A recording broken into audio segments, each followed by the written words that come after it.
Hello everyone, my name is James Rankin and I am here today to talk about a quick how-to about how to install AppSense DesktopNow version 10.1. 10.0 came out in about June of last year, but 10.1 kind of followed a bit hot on its heels really because of at the time almost the sort of imminent release of Windows Server 2016. So to get that Server 2016 compatibility in there, version 10.1 has arrived quite quickly. But I'm told after this that DesktopNow will settle back into its normal support lifecycle of a major release at the start of every calendar year and incremental updates in between.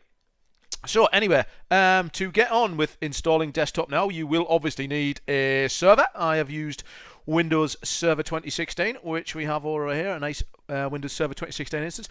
Obviously, get that all fully patched up before you start doing it. Obviously, if you're using the personalization server, management server aspect, you will need a database access of some sort.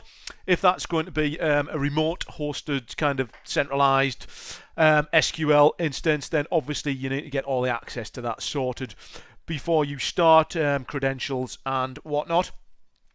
If you stand up a proof of concept or a small deployment or doing what we are here, then we're going to use the AppSense DesktopNow installer to install a local SQL Express onto our server. One of the things we will need to do before we start is to disable the Internet Explorer Enhanced Security config, because now the AppSense sort of config tool is web-based and you have to log into it. So I'm going to actually just turn off enhanced security config on this server. Obviously it's not an RDSH server, so it's not that much of a huge issue to have that turned off. So obviously what you'll also need to do as well is download a copy of the latest AppSense software, which we hopefully should have done already and should have it sitting there on our C drive. So without further ado, let's get on and see how to do the actual installation. So first thing to do is literally run the actual setup file itself and click on yes to the admin elevation prompt that's in there. So the installer itself will just start in the background. It's going to be quite interesting to compare this, those of you who possibly used to do AppSense installations on version 8.0, and maybe see how much easier it has become since then. So first of all, you simply get up the welcome screen and simply click on next and obviously accept the terms in the end user license agreement. If you install an evaluation version, you would select that option there, which would do it all automatically for you. If you're setting up a proof of concept on a single server like we are here, you could install the clients and consoles only, like this option here, which would be if you were basically just sort of setting up a limited configuration or some sort of management server or something like that. But we're going to choose the advanced option so we can select exactly which one of the options we want to do. But obviously if you were setting up a quick proof of concept on a single server, then evaluation would be the right one to choose. You can now select which sort of what's the word I'm looking for, the various facets of each product that you want to put on there. Since 8.5, you've been able to add also secondary instances of personalization server and management server, as you can see there. But we want all of those options installed, so we're just going to click on next on that one. So now it's almost ready to go, which is nice and easy so far. And next it will ask you if you want to use a remote or a local SQL instance. Now in a normal production environment, obviously I would use a remote SQL instance that would be backed up by clustering or mirroring or replication or always on, or a double take instance or something like that. But just for the moment, we're going to use a local SQL instance just for the terms of this setup. So what we'll have to do is accept the terms of SQL Server 2014 Express, and then it will now ask us to get all the prerequisites installed. Now previously we used to have to install them manually, but now obviously AppSense is much more with it, so you can just click on this install all here. You'll get a number of run prompts at this time asking you to run various parts of this. Obviously the C++ redistributables need to go on there. We also have the SQL Server instance on there, Internet Information Services obviously because it's web based, and something called the Microsoft IIS URL Rewrite Module 2, which I have no idea what that is. But it needs to go on, so go on it shall.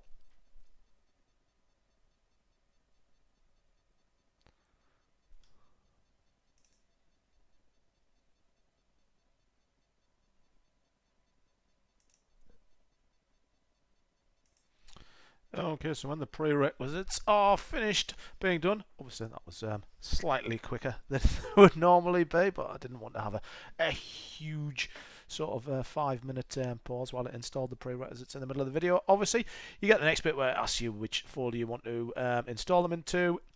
If you wanted to install it to a different drive, a persistent drive or anything like that, you would at this point change it, but for our purposes the C program files AppSense is absolutely fine. So we shall just click on the install button and let it go off and do its stuff.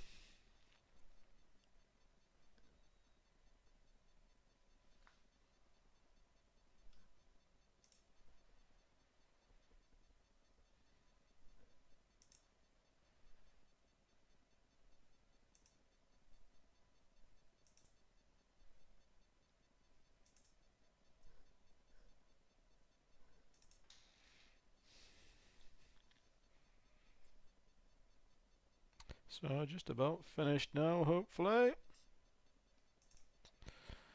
And we're done. Excellent. So now that bit over, we just need to install a few more prerequisites for the server end.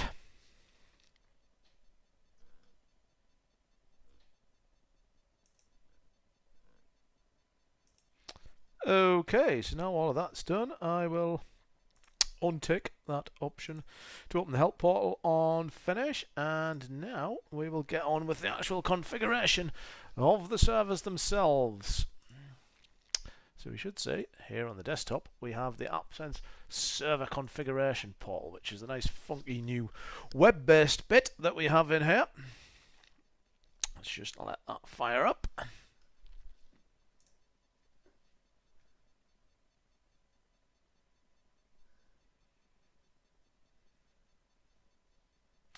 You'll notice it actually connects to port 7750. There's a custom port in there that's being used.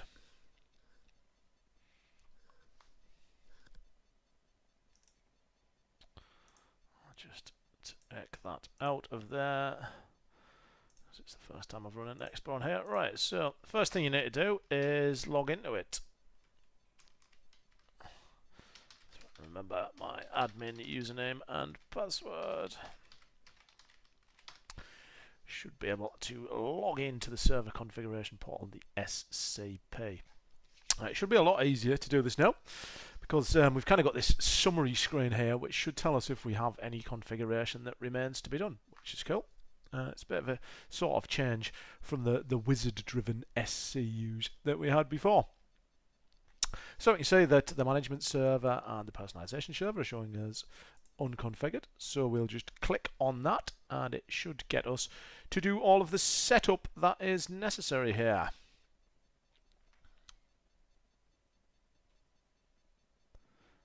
Little bit slow in this environment, but not particularly really. Anyway, so first thing we need to do is click on the to create a database connection. Obviously you would select your authentication type, which normally should be Windows. You can see that the management server is going to run on port 7751 as well, so a slight change there in the communication side. But if we click on create new, to create ourselves a new database connection, so I'll just call this one management server. And it'll do a search for SQL servers that it can find via the SQL browser. Obviously the only one that we've got here is the local SQL Express instance, so we'd select that. If you were using a remote SQL instance, then you would put the details into there at this point. So for the config account, you would normally have a dedicated config account here, but I'm just using the actual admin account that I'm using at the moment. And now you can click on the check button here, which will put up a nice green tick. If it passes the required sort of prereqs to be that configuration account. Right, we need to bung in the SQL database name here, so I'm going to call it version 10 management server. And then the details, it tells you there that this database obviously does not exist and will be created. So if you were connecting to a pre-existing database, you would type that in and it obviously wouldn't be created. I'm going to put in the details of my AppSense service account, still called Service AMS, actually, after the old sort of AppSense management suite instance. Shows you how long I've been using this particular lab. Click on check again, and you will realize, of course, that I've put the wrong password in there. Let's try that again. Do you know why? Because I'm actually typing the wrong password in. I have not managed to make a video yet where I don't get at least one password wrong. But there you go. Right, so once those are done, we'll click on create, which will go off now and create the database and the actual database connection itself. If you were using an instance where the database had, of course, already been created and you were just connecting this up to a pre-existing database, it would just create the connection at this point. It wouldn't actually, obviously, create the database at this point either. So it should just access that SQL Express instance now and actually create the database. Hopefully it won't take too long.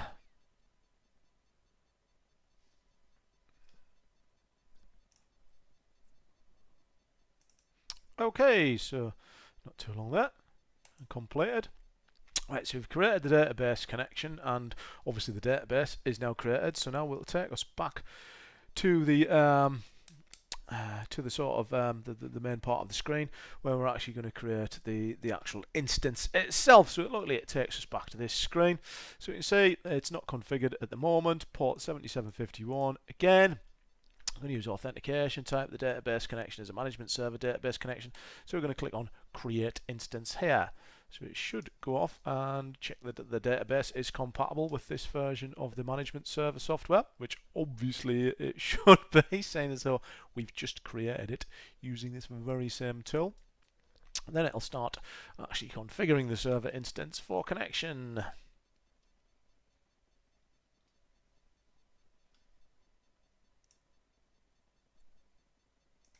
Okay, that bit is finished. So we should take us back now to the summary screen, I believe. No, it's not going to take us back to the summary screen. Do it myself. But once we sort of review the settings that we've done for the management server, we can switch back to the summary screen and start the personalization server configuration. So let's just wait for this to finish.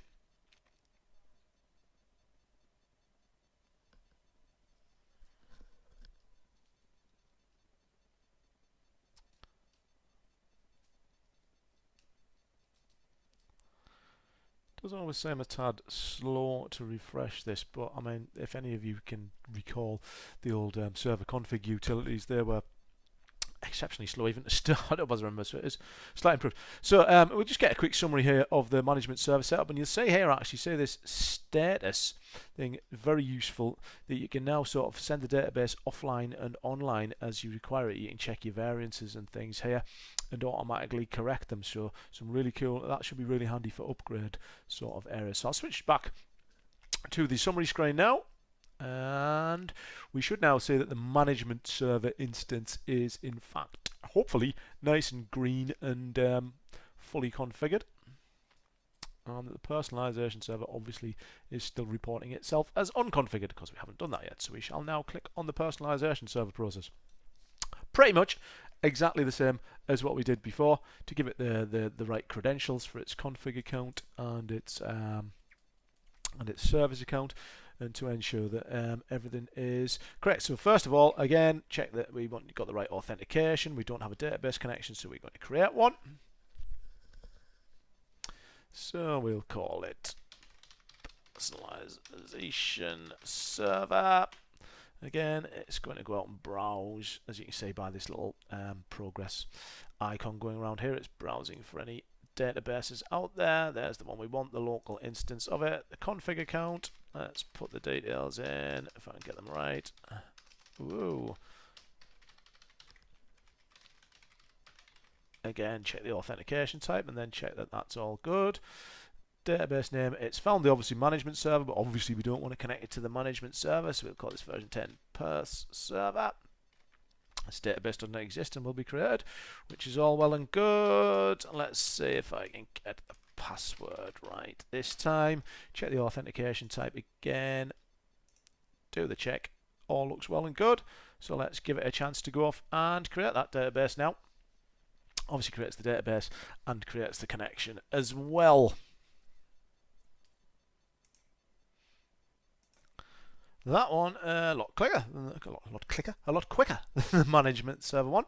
So you'll just click on finish there now, and we should see it now report itself obviously as to be totally and utterly configured from the management server and the personalization server perspective.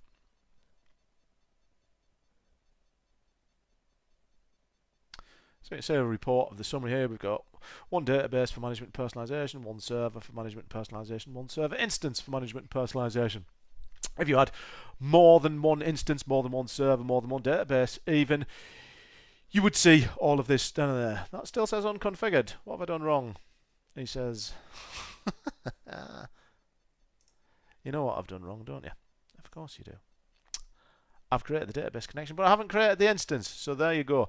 An object lesson, never to get too far ahead of yourself. And there, so let's just go back to where we should have been and actually create the instance. There we go. So getting impatient, trying to finish doing the video off. So just check that all this is correct. So the web personalization server now runs on port 7771. Windows authentication, the database connection is a personalization server database. Let's go and create the instance. So off it goes now. Checks the compatibility and configures the instance on there.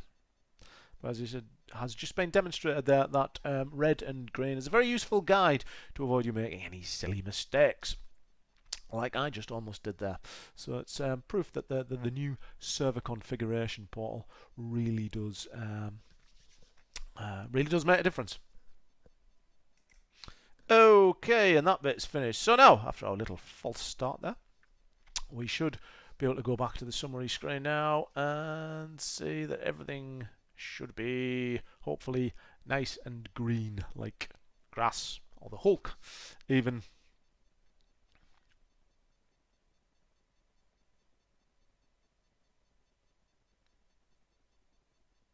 Let's just wait for that summary to pop back up and populate itself when the little progress indicator finishes ticking over.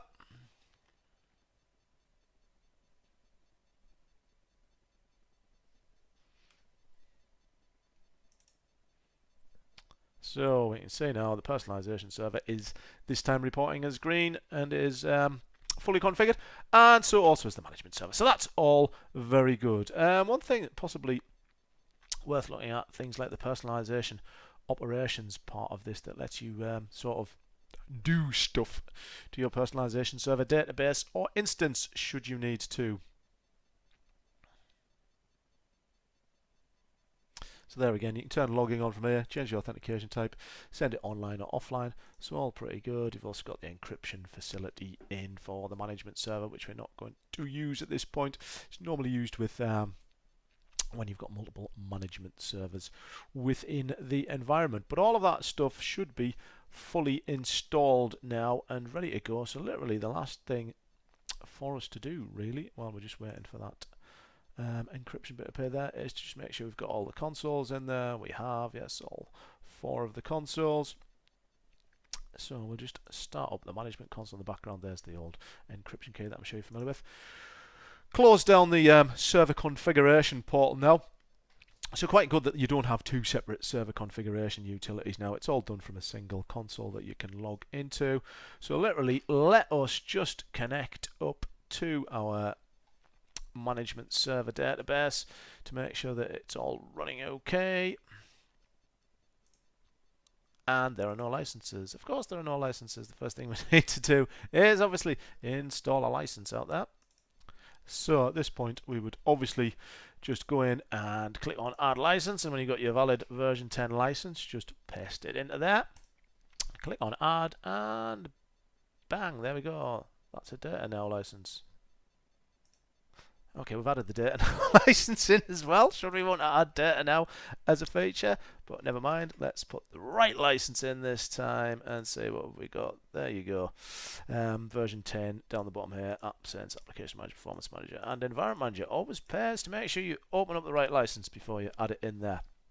We're having a very good trouble. So that is all done now. The management center is all up and running and ready for you to connect to. Simply the last thing to do is just quickly going to make sure the personalization server database can be connected to, obviously because Environment Manager is now licensed in the management console.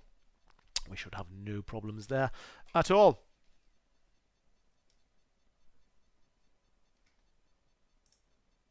And let's just switch to the user personalization node, choose connect. Obviously, because we're logged on as the same user that we used to do the installation with, we will obviously be added as an administrator of both, and one of the first things you would generally do is start adding new users in to make sure all of your other admins go there. But we're connected up with the personalization server, and that is ready to go. We're ready to deploy. We're ready to do all sorts of stuff. So there it is, 20 minutes. More or less, for us to install what could be a sort of proof of concept or a very quick small implementation version of the AppSense DesktopNow 10.1 software. Obviously, if you're doing it on multiple servers, it would take longer to the power of however many servers that you have. But hopefully that guide is useful to people out there who are wanting to install 10.1. I want to kind of just make sure they don't get lost off in the sort of new server configuration portal that you have there. Okay, hope that's been useful, and more stuff to come soon. Cheers.